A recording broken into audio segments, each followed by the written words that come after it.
नमस्कार दोस्तों, ई गाना जौन हम सुनावे जा तानी बड़ा सुंदर हंसी मजाक गीत बा। अगर जो अच्छा लगी तो हमारा चैनल के सब्सक्राइब जरूर से कर लेब। और सास दिहली पुआ मिठाई, ननद दिहली चटनी। सास दिहली पुआ मिठाई, ननद दिहली चटनी। सैया दिहले हरियर मरचा, कच देना कटनी। आई हो दादा, अरे हो आई हो दादा, रतिया मुआला से बचनी। आई हो दादा, तो रतिया मुआला से बचनी। आई हो दादा। अरे ससुर दिहले साग पात, भसुर दिहले धनिया।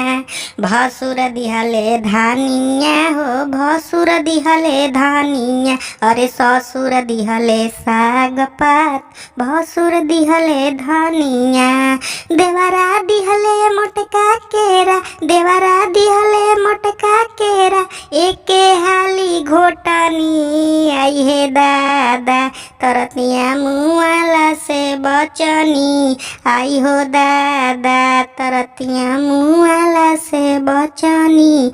आई हो दादा।